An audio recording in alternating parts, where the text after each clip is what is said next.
O caminho de volta à casa do Pai. Cada problema que enfrentamos decorre de uma separação de nossa fonte. E até que estejamos mais uma vez unidos a essa fonte, os problemas continuarão a ocorrer em nossas mentes e corpos. Tanto a mente quanto o corpo precisam ser alimentados. Durante séculos foi considerado suficiente alimentar o corpo e mantê-lo com alimentos, remédios e ar fresco. Mas, nos últimos 100 anos, foi descoberto que precisamos de algo mais do que isso.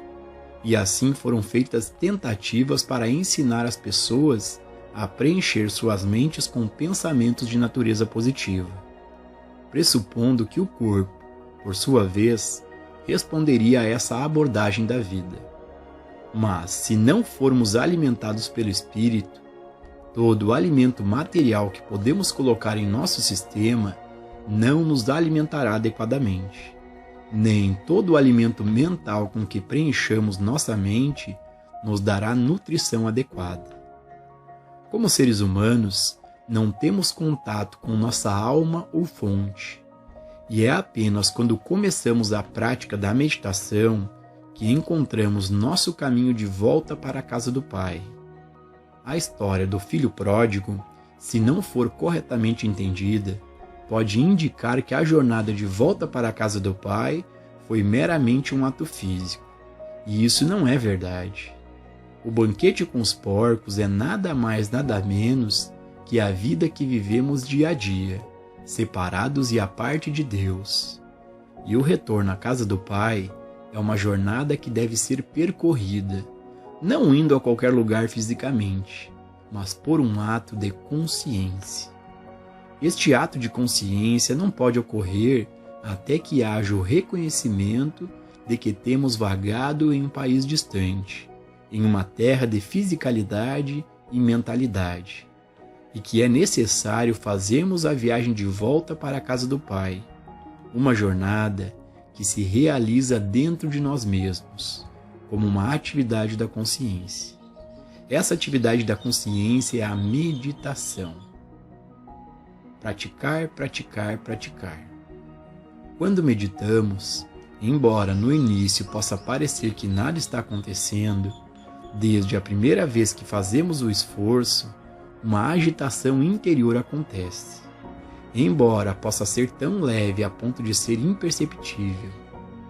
É muito parecido como ter aulas de piano e praticar diligentemente por meia hora ou uma hora. E então, no final desse tempo, quando descobrimos que não podemos tocar piano, pensamos que nada aconteceu.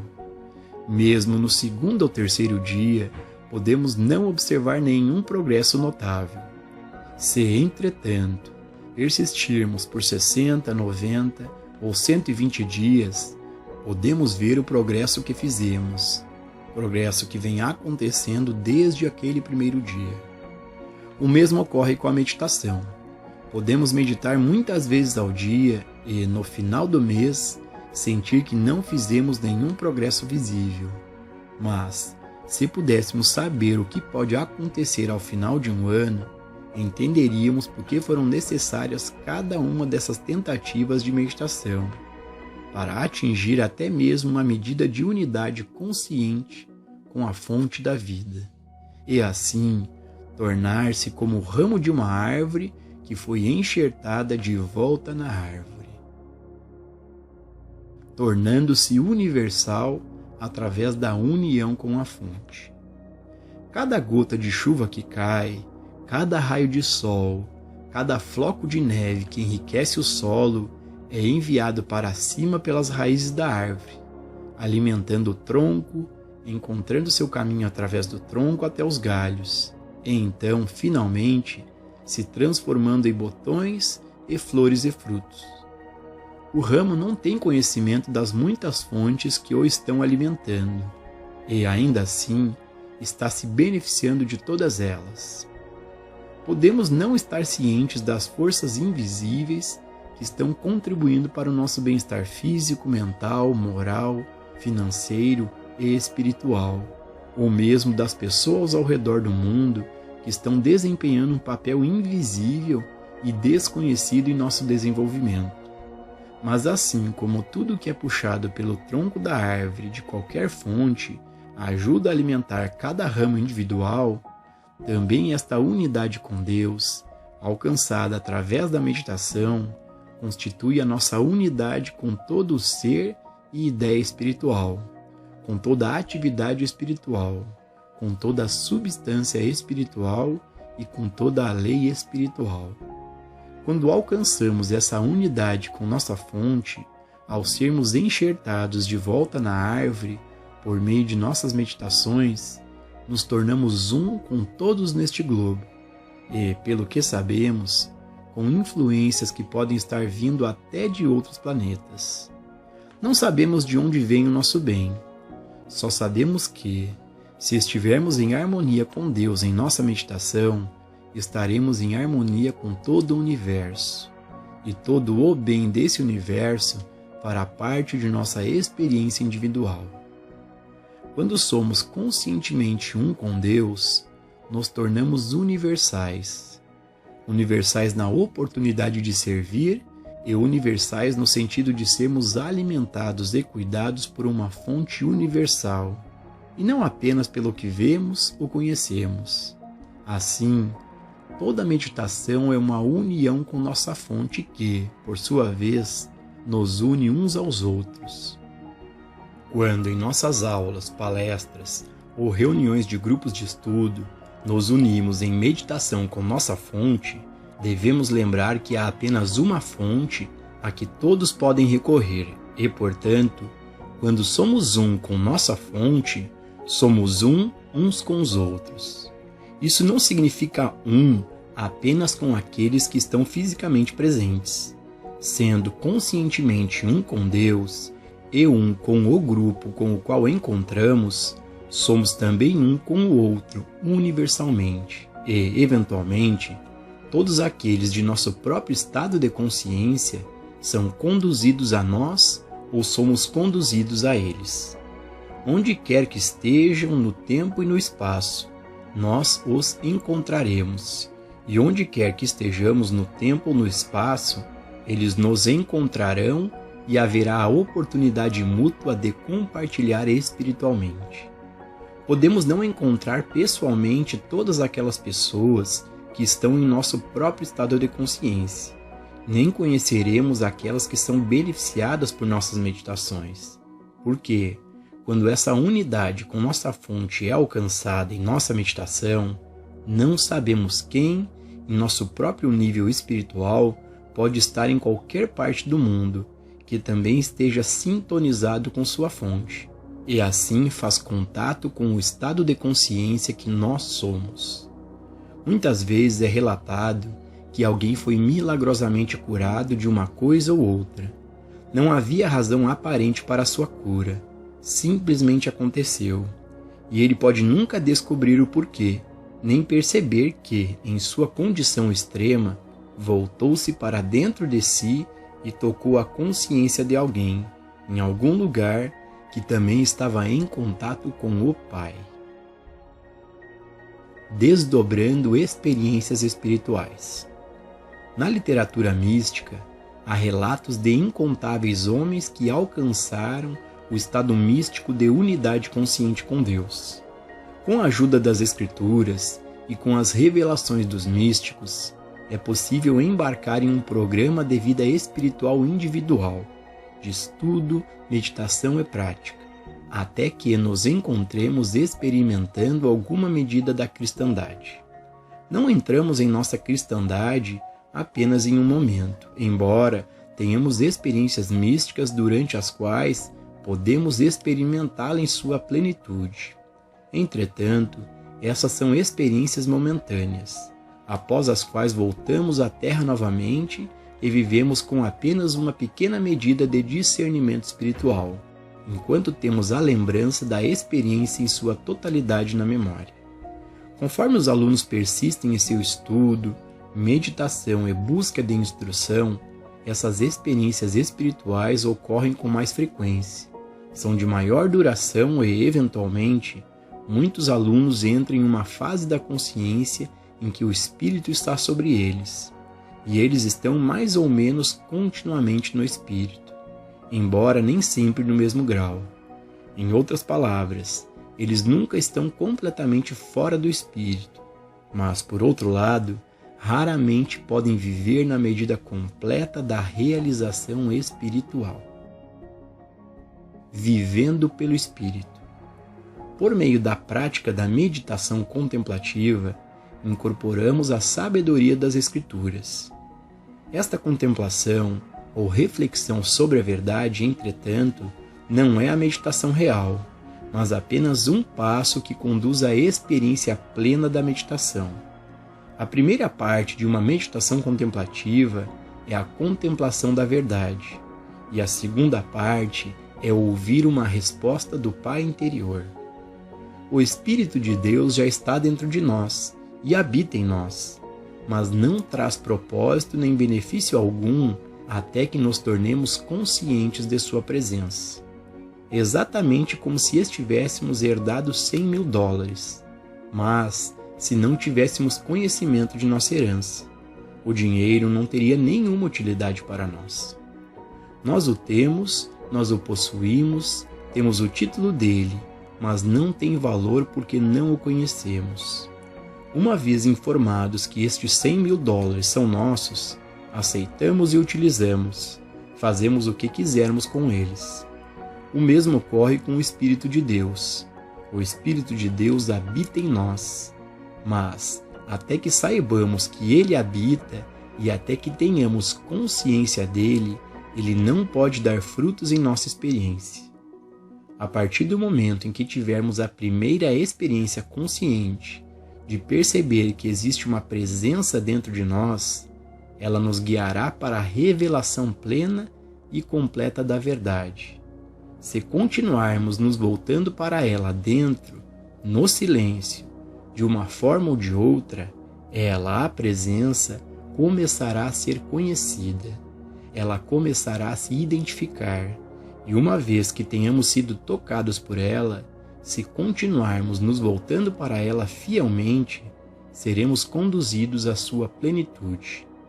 Mas o Consolador, que é o Espírito Santo, a quem o Pai enviará em meu nome, ele vos ensinará todas as coisas. A vida, depois que o Espírito de Deus está sobre nós, é muito diferente de viver como um pedaço de barro da mortalidade.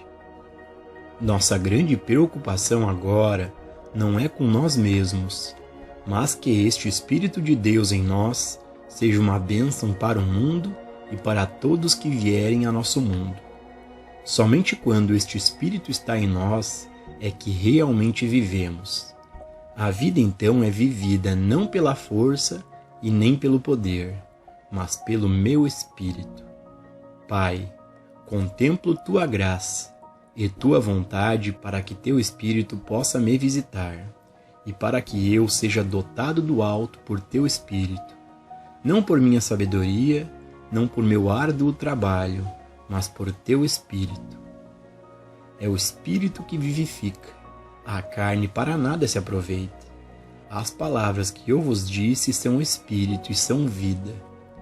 Quando o Espírito de Deus habita em nós, é a palavra de Deus que vive até o nosso corpo, porque então não é o seu corpo ou o meu corpo, é o corpo de Deus.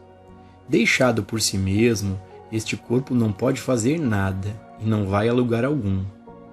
É o estado de consciência do indivíduo que governa toda a atividade e funcionamento do corpo. Do ponto de vista humano, podemos usar o corpo para propósitos bons ou maus, mas, quando o Espírito de Deus habita em nós, não podemos mais usar o corpo para qualquer propósito.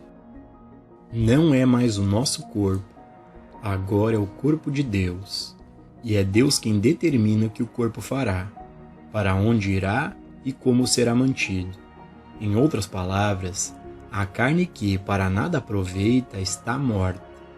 São as palavras que eu, Deus, falo, elas são espírito e são vida, são verdade e são poder.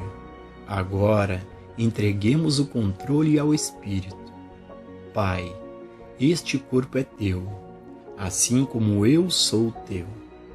Eu sou o teu santo templo, porque tu habitas em mim. Meu corpo é teu templo, porque eu entreguei ao teu uso. Envia-o para onde queres, instrua-o a fazer o que desejas que ele faça. A receptividade é desenvolvida por meio da meditação contemplativa.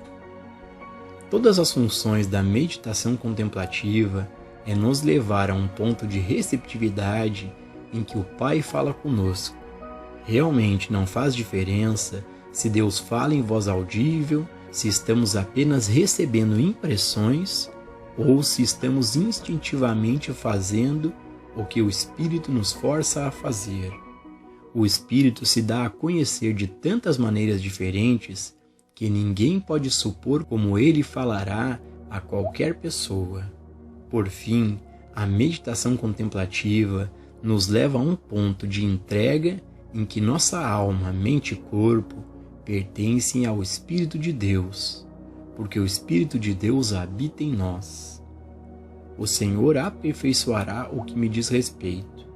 Não há preocupação nem inquietação com as coisas do mundo exterior, porque o Espírito de Deus que habita em mim faz a obra que me foi dada para fazer.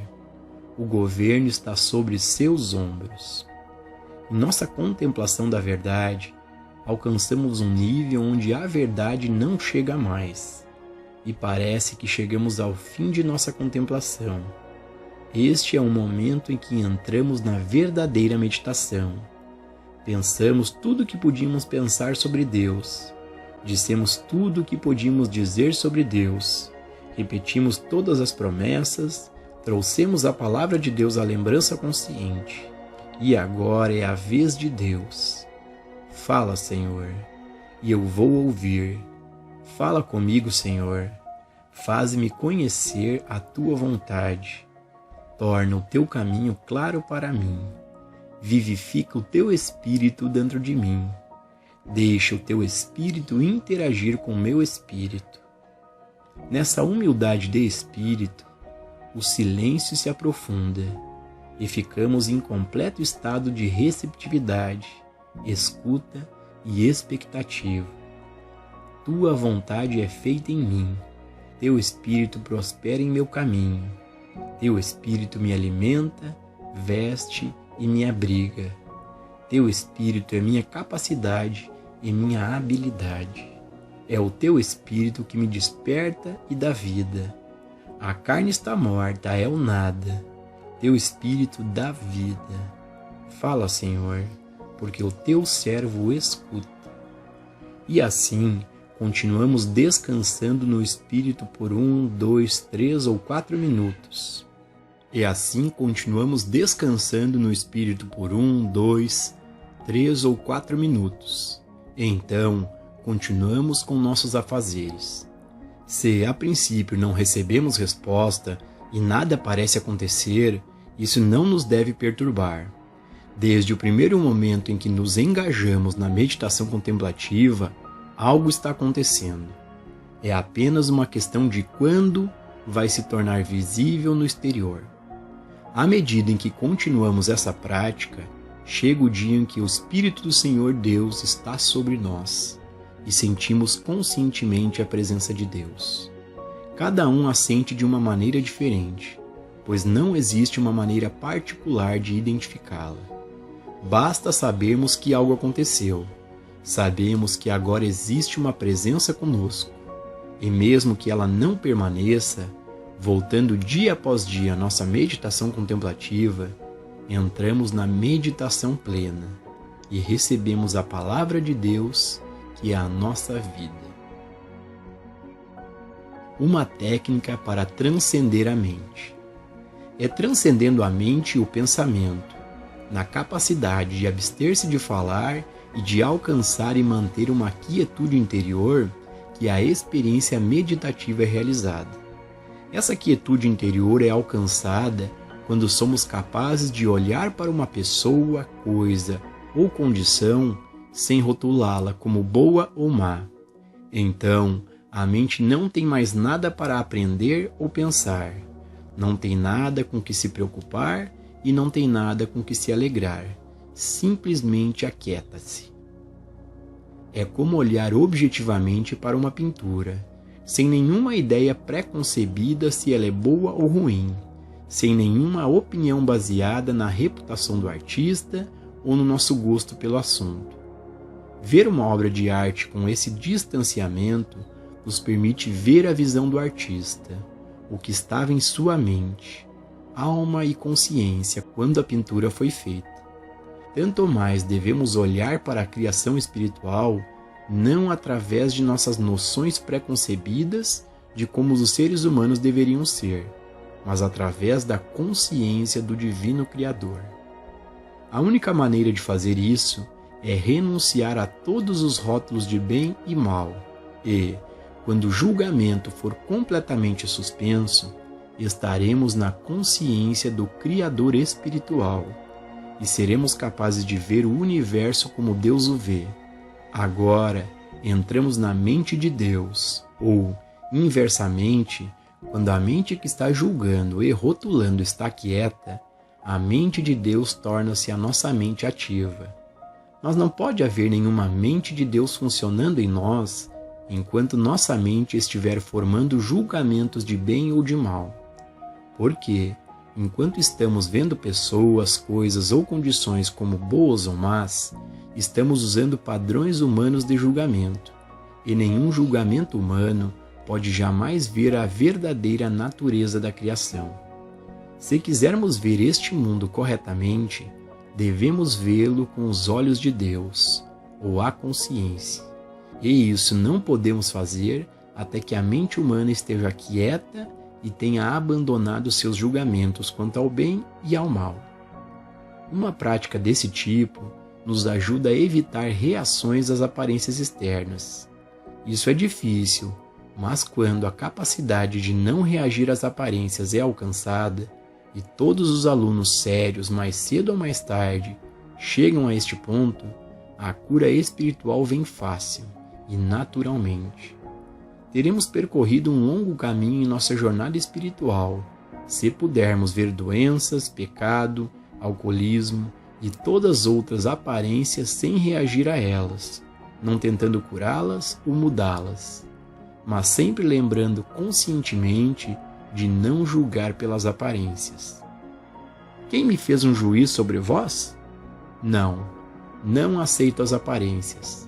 Aceito a verdade de que o Espírito de Deus está dentro de você, não importa quem seja você, prisioneiro em uma prisão, ladrão na rua, alcoólatra na esquina, ou moribundo em um hospital. Não devemos reagir às aparências. Devemos lembrar que, uma vez que Deus é onipresença, independente da aparência que vemos com os nossos olhos, é apenas uma aparência. E porque é apenas uma aparência, não devemos fazer nada a respeito, exceto reconhecê-la como tal. Isso é discernimento espiritual. Essa é a capacidade de não acreditar no que nossos olhos veem e de não julgar pelas aparências. Todo o trabalho de cura espiritual é baseado nesse ponto. Se, ao receber um pedido de ajuda, um praticante sentasse e tentasse curar alguém, ele não seria um praticante por muito tempo. Um praticante de cura espiritual nada sabe sobre o que é chamado de cura. Tudo o que constitui um curador espiritual é um discernimento interno de que Deus é a vida individual e, portanto, a vida imortal, eterna e indestrutível. Um discernimento espiritual que consiste em não julgar pelas aparências.